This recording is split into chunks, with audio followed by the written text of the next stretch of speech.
Riveting, isn't it? Yep, we're here with another GX era archetype, which I did not know until like a few moments ago that was even considered an archetype. So, yeah, consists of 6 cards. It got support in the late Chaos Impact as of now, and let's take a look at it. They were used by Daitokuji from GX, the one that becomes the final uh, challenger in the Sacred Beast arc for Judai before he goes up against Kagemaru. But yeah, these are the so-called attribute spirits, and yeah, they're pretty basically run-of-the-mill. And let's start off with our first monster, that being Aqua Spirit. And basically all attribute spirits, including this one, cannot be normal summoned or set and must be special summoned by banishing a monster from the graveyard of their corresponding attribute. This is shared like among all of the attribute spirits. So yeah, Aqua Spirit requires a water monster and so on and so forth. And of course, they all have surprisingly around the same stat lines. So yeah, which are 1600 attack and 1200 defense, or either 1700 attack and 1000 defense points. So yeah. Anyway, they all have their unique effects, and Aqua Spirit is that during each of your opponent's standby phases, you can change the battle position of one opponent's face-up monsters cards, and once changed, the monster must remain in the position for the rest of the turn.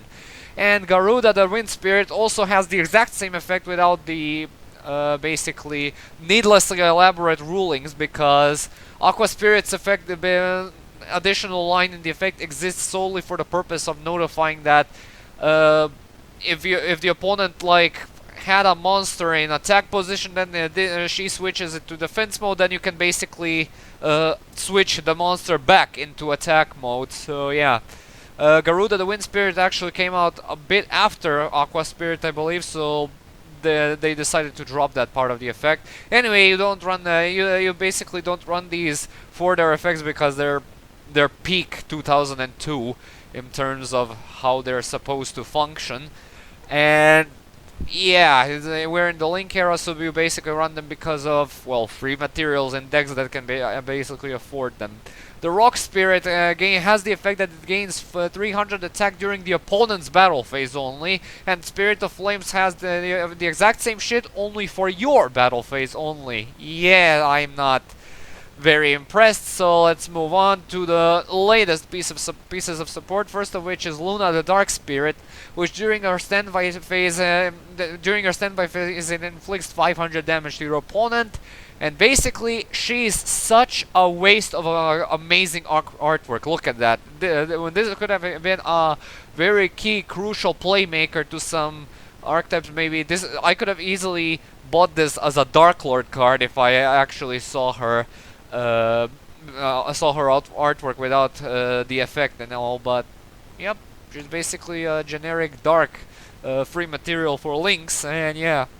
And lastly is Diana the Light Spirit, which basically has the reverse effect as it allows you to gain 1000 life points during each of your opponent's end phases. And I'll put this one last because this one is actually the best among them, because this is also a Thunder type monster for some reason, and a Light monster of course, which makes her a staple in dedicated Thunder Dragon builds as a tech option, because, well, she's a Thunder type monster for whatever reason, because so yeah, you basically run her for free materials and Thunder Dragons, and that's about as far as it goes, because Thunder Dragons also like banishing their stuff. And yeah, as it should be immediately obvious, basically everything except versatility gets a 1 out of 3.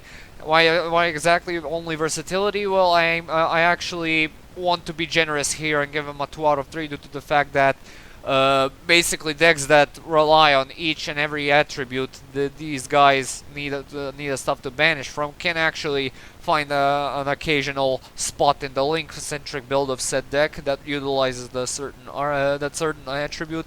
Basically, I don't know, Spirit of Flames is splashable in Salamangrates, Aqua Spirit in Marincess, Rock Spirit, I don't know where.